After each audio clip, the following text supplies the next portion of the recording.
en días de trabajo y nos mejora la capacidad instalada del instituto y también nos genera ahorros importantes. Unos ahorros que a nosotros en el instituto nos gusta mucho platicar es lo que estamos logrando en materia de tecnologías de información.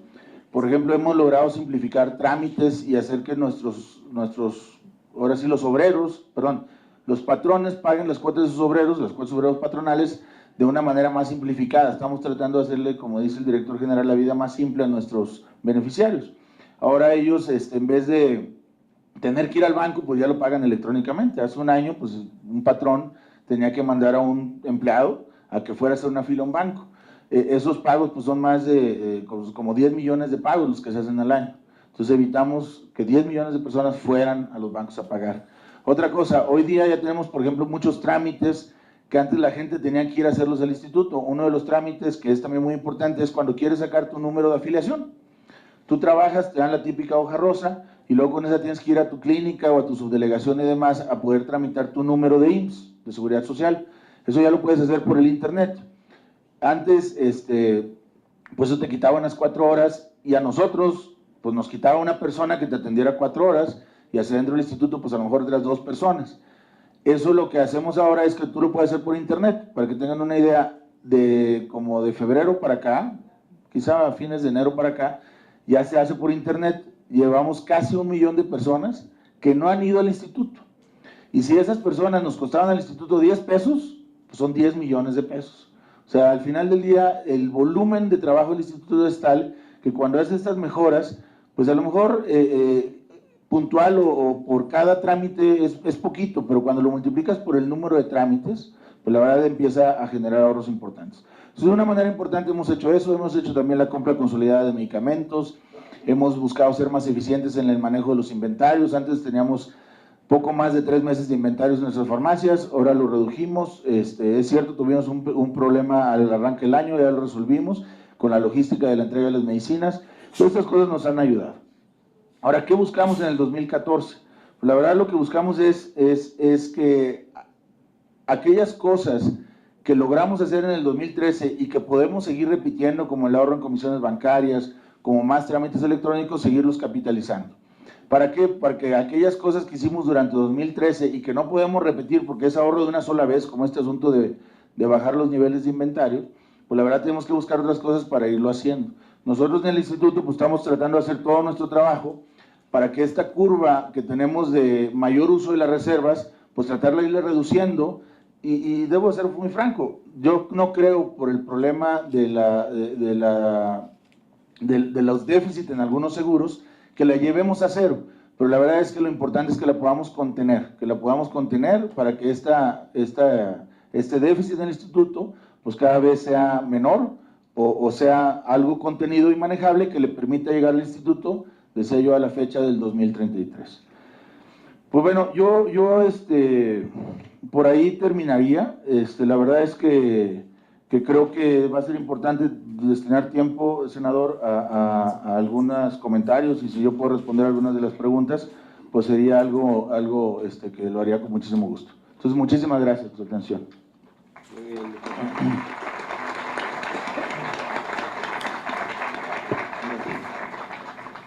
Muchas gracias, maestro. La verdad que fue muy importante la aportación de la situación que vive el Instituto Mexicano del Seguro Social. Aquí nos ha comentado todos los aspectos de esta institución tan importante para los trabajadores y para 59 millones de mexicanos. Así que en estos foros, ¿verdad? Hay un tiempo para preguntas y respuestas. Así que aquí ha habido de parte del maestro varias aportaciones importantes y otras que a lo mejor pueden necesitar alguna aclaración. Si hay alguna duda al respecto, pues con todo gusto podemos escuchar, ¿verdad?, cualquier pregunta que quieran hacerle aquí a nuestro invitado, al maestro Carlos Alberto Treviño Medina. Así que, si hay alguna pregunta, aquí el micrófono, por favor. Por acá hay... El micrófono. Bueno, el micrófono, si me la dice yo la repito para que escuche el resto. ¿Dentro de las qué? Ah, sí.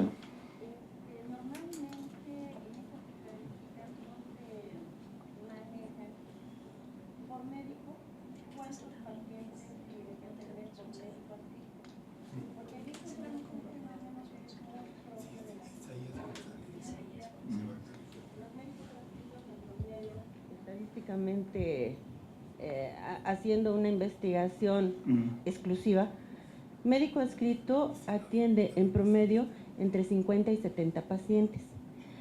Se va haciendo en cascada en relación a los médicos residentes y a los médicos internos o sí, los médicos que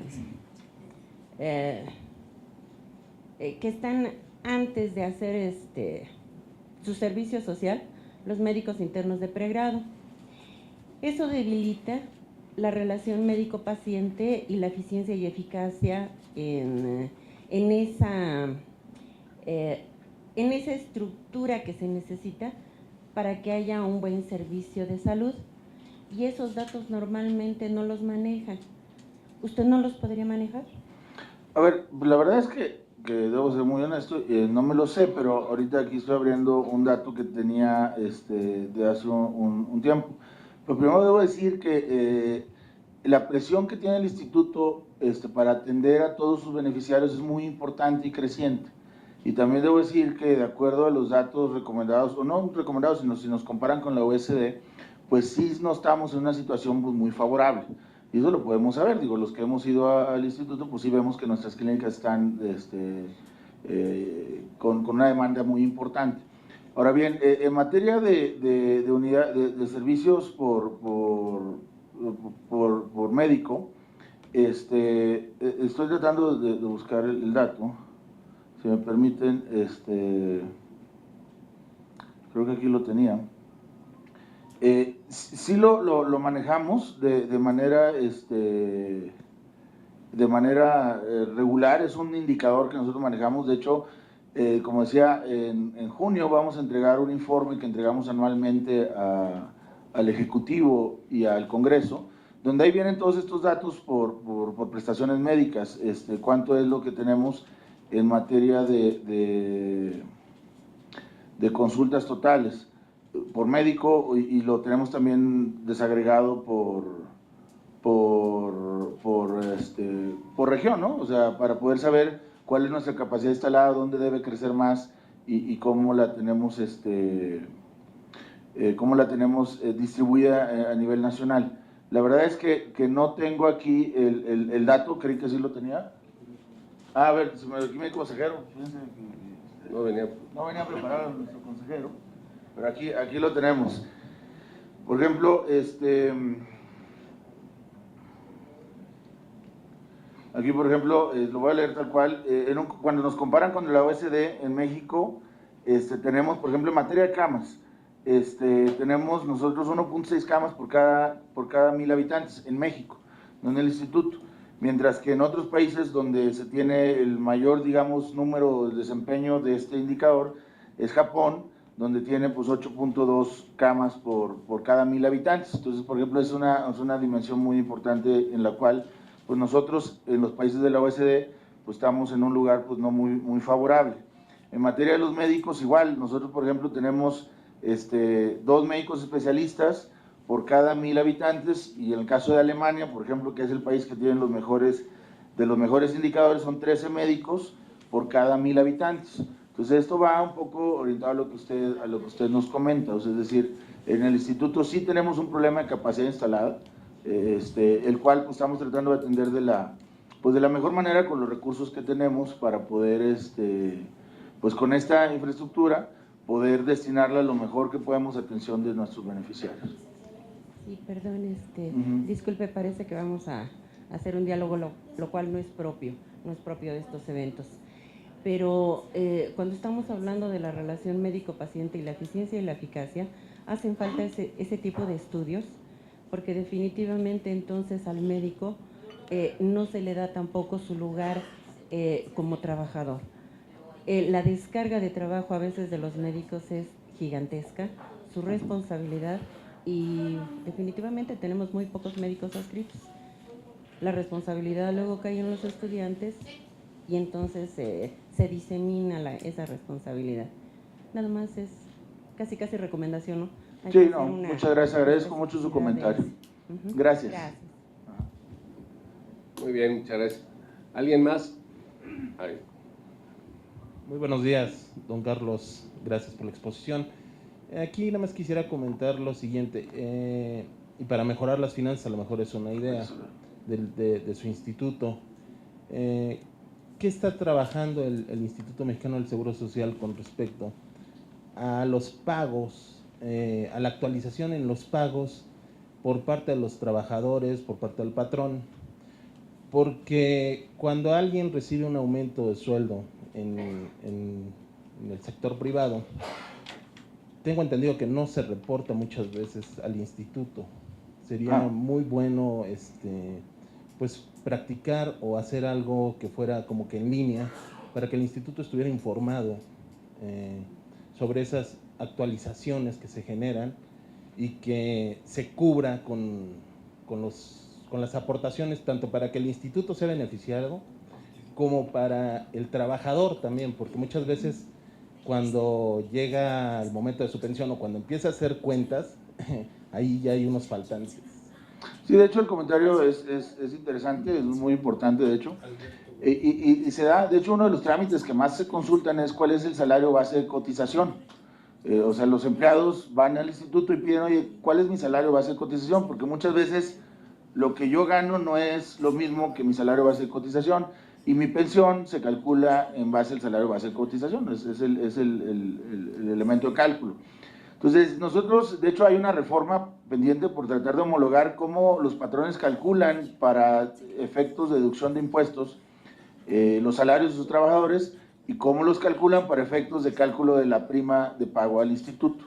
Entonces, yo ahí no quisiera ahondar más, es un tema que está en el legislativo, así lo dejaría. Y sí, nosotros estamos buscando de que el instituto pues, reciba un pago más justo por los servicios que estamos brindando, que la parte relativa para poder saber si es justo o no es justo, pues es en función de lo que gana el señor o señora que es mi trabajador. No es mi trabajador, el trabajador que está afiliado con el instituto.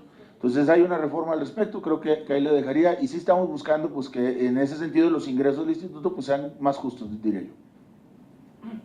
A ver, aquí la señorita, luego allá y luego acá. También. Buenos días, muchas gracias por la exposición. A mí lo que me llama la atención de la exposición es ya dar por hecho un cambio consumado en la concepción de para qué son los servicios públicos de seguridad social. Ya se da, o sea, por hecho que la ventaja va a ser poder mantener las finanzas del seguro a partir del no pago, pues, a partir del no pago de pensiones, a partir del no pago de servicios, ¿no? Es decir, que la gente pague con su seguro familiar, etcétera, etcétera. A mí eso es lo que me preocupa. Que la única manera que encontremos de resolver el problema financiero sea la privatización.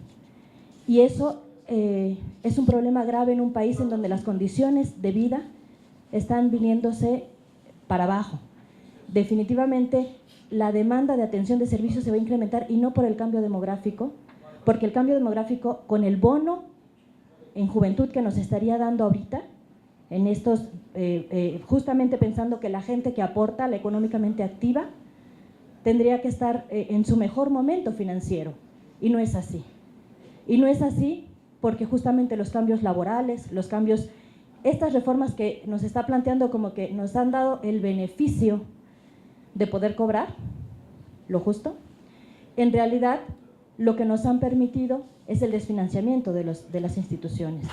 Y eso a mí me preocupa, porque entonces se da por hecho que la única manera y la única oportunidad que tenemos para mantener las finanzas es el costo justo, sin olvidar cuál es la función, más bien olvidando cuál es la función para la que fueron creadas estas instituciones. Y ahí creo que el reto es mayor, porque entonces pensarle cómo mantener las finanzas sin pasarle el costo al que va a hacer uso del servicio, que efectivamente el que más va a hacer uso del servicio es el que más se va a enfermar, es ese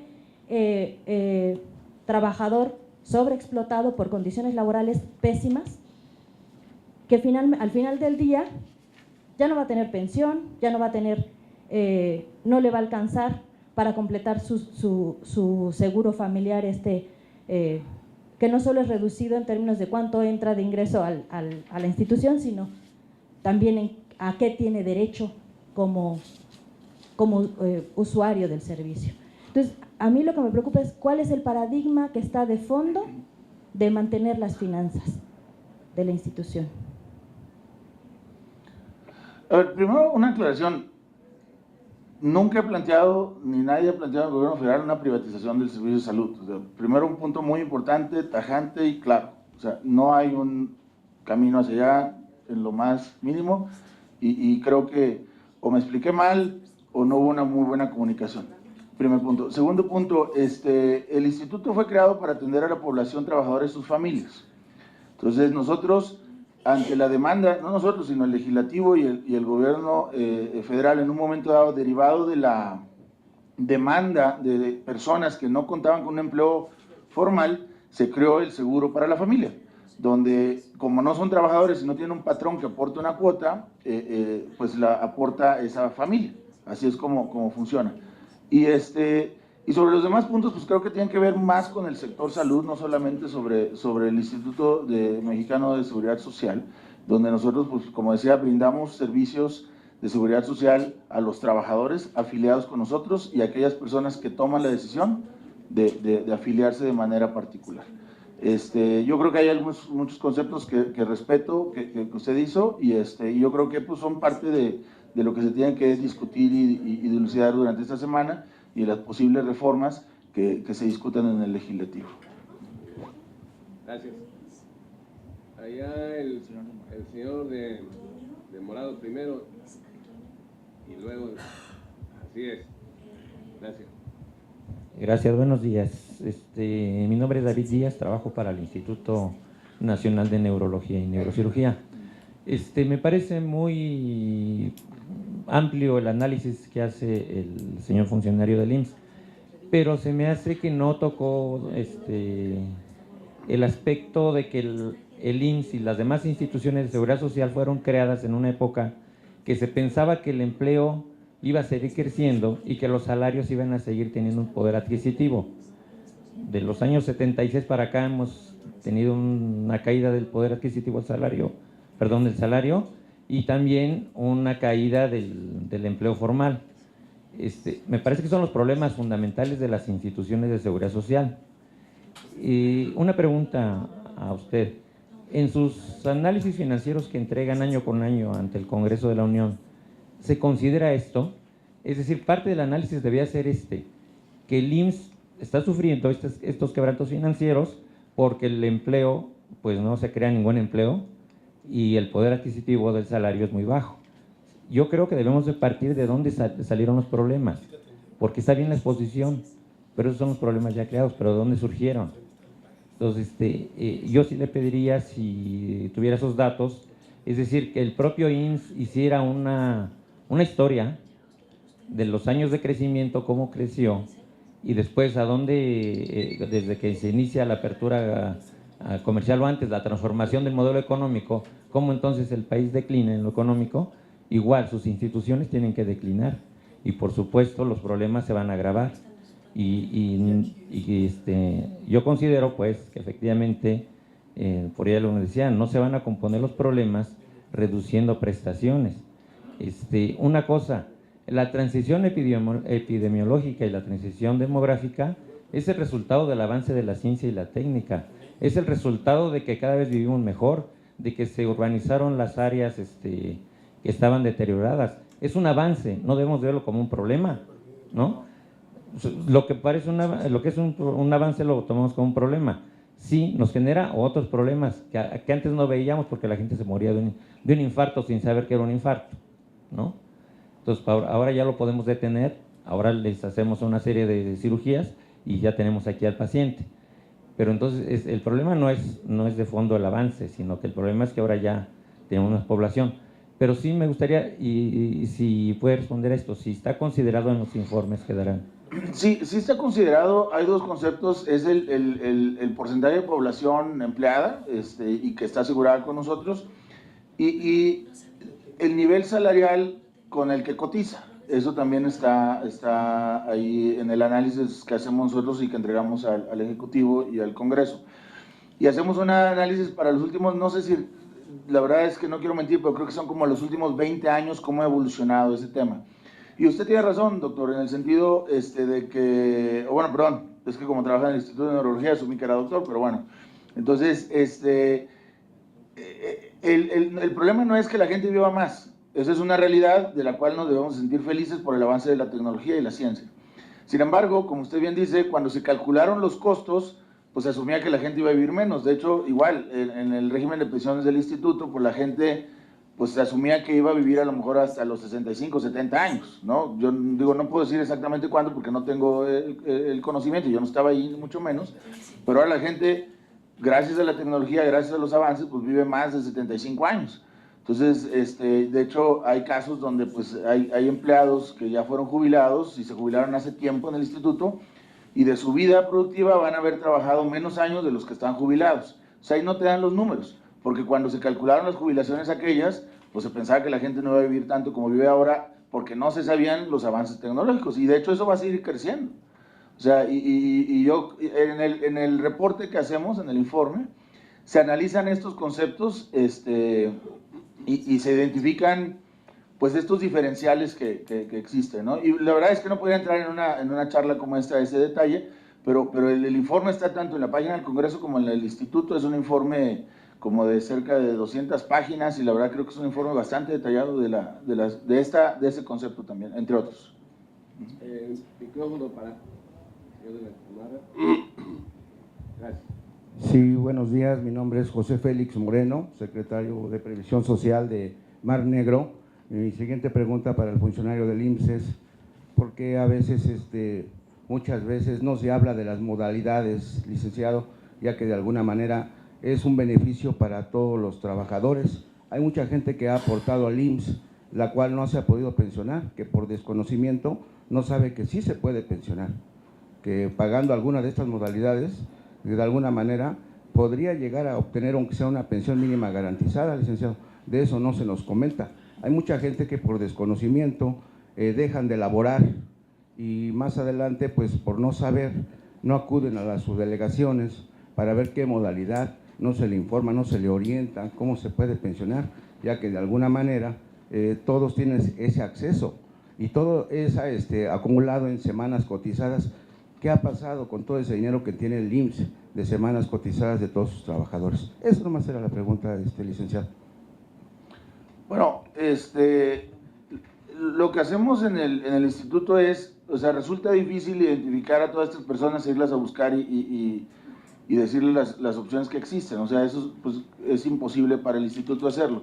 Sin embargo, lo que hacemos, pues tenemos la página de internet. Yo sé que mucha gente no tiene acceso a internet, pero es más o menos amigable para poder indagar las opciones que tiene cada quien, y también las subdelegaciones y delegaciones, pues ahí se le pueden asesorar a las personas. De hecho, tenemos todo un equipo, que es el equipo de prestaciones económicas y sociales, que lo que hacen es asesorar a estas personas. Ahí, desgraciadamente, lo que tienen que hacer estas personas es acudir y a preguntar su situación, porque sí, usted tiene razón, hay gente que se queda a escasas 5 o 10 semanas de poder ser jubilables, y si ellos pagaran esas semanas, pues la verdad es que pudieran ser jubilables con una pensión mínima garantizada. Pero ahí es donde, pues la verdad es que pues los asegurados o exasegurados pues se tienen que acercar al instituto para plantear su problemática. Han solicitado varias personas aquí el uso de la palabra, y nos da mucho gusto la participación de los invitados. Por lo tanto, si nos permiten hacer un bloque de 3 preguntas y que nos ha sido favor de contestar aquí el doctor. Entonces empezamos aquí, y luego sigue allá, y luego acá, luego acá. Muy bien. Buenos días, Mario Martínez Héctor. Ahí está el micrófono. Del Consejo Técnico del Seguro Social. La pregunta que hacía referente que existiera un control en cuánto se está pagando, si el patrón está pagando bien. Se abrió recientemente un portal, fue el sector obrero el que lo logró, se le pidió al IFAI, porque los empresarios decían, esta información, de acuerdo con la ley, es reservada. Sin embargo, el IFAI dijo, todo esto sí es privado, pero esta parte significa el patrimonio de los trabajadores.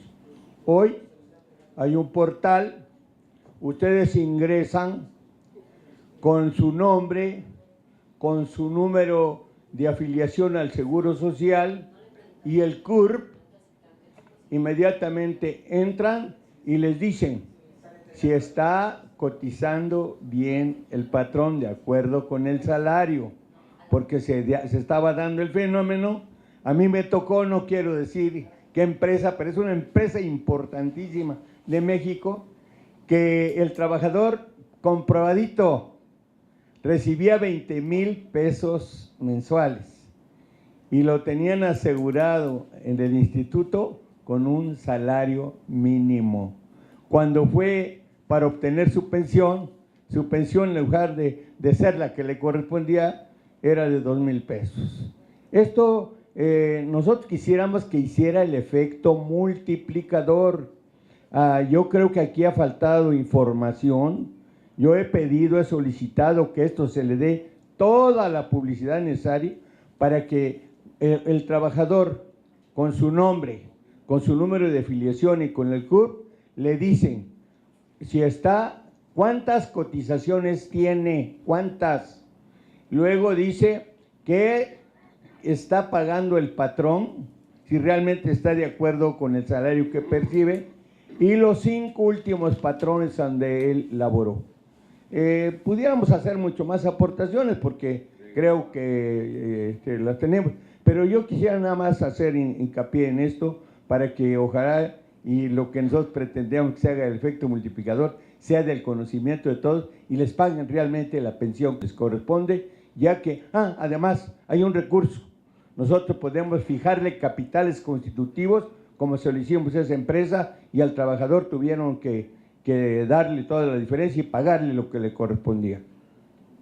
Gracias. Muchas gracias. Al joven ahí de azul, por favor.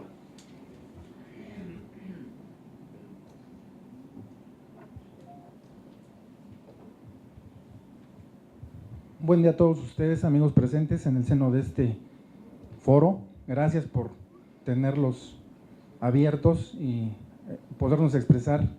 Su servidor Juan Carlos Valencia Gutiérrez, licenciado en Derecho de profesión, miembro de una sociedad de médicos, y yo comento lo siguiente. Tenemos 2 realidades. Una, que el IMSS, sea como sea la circunstancia, es un pilar en la seguridad social. 2, los problemas no se van a resolver a lo mejor ni en 20 años, pero se procura hacerlo. Yo siento que hay que ser también propositivos, no nada más críticos. En ese sentido, yo preguntaría a mi amigo Carlos Treviño si hay algún esquema considerado dentro de esta circunstancia para que las clínicas médicas privadas puedan colaborar en esta situación. Brevemente, la situación de ahorita de las clínicas es compleja. Yo formo parte de un grupo de ellas, donde hay COFEPRIS revisando las circunstancias, siento que más para ayudar, para tratarlas de cerrar. Esas clínicas son una válvula para poder atender a la ciudadanía que tiene la posibilidad de acudir a ellas. Esas clínicas privadas incluso están validadas en los servicios porque muchos amigos médicos que están trabajando en el IMSS también ahí obtienen ingresos extras porque también colaboran en ellas. Entonces yo nada más plantearía, si ojalá nos pueda dar un minuto después de esta charla, nuestro amigo Carlos Treviño, para darle un escrito de una propuesta que ojalá se pueda considerar para que las clínicas privadas se maneje un esquema de trabajo con ellas, puedan colaborar junto con el IMSS, todas las instituciones públicas de salud, y que están dispuestos muchos amigos médicos propietarios de ellas para que puedan atender con calidad, a bajo costo y con muy excelente servicio a los amigos pacientes que acudan a ellas. Es cuanto. Acá de este lado, por favor.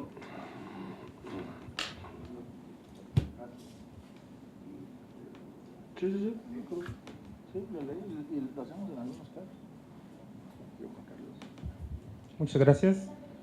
Quiero agradecer primeramente al maestro Treviño su exposición y claramente nos dio una visión muy somera de las transformaciones que ha tenido el IMSS durante sus últimas décadas y las reformas desde el 84 hasta la del 97.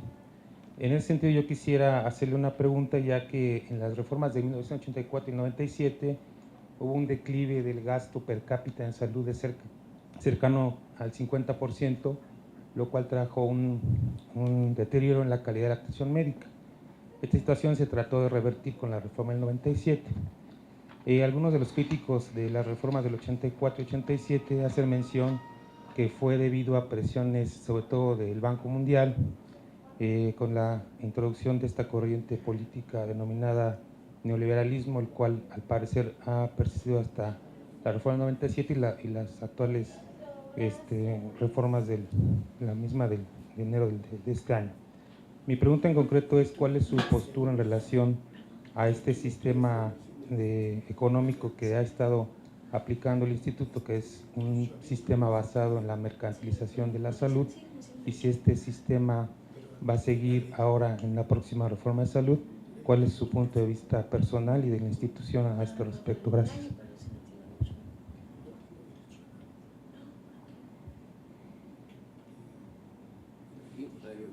Tenemos aquí a la señorita.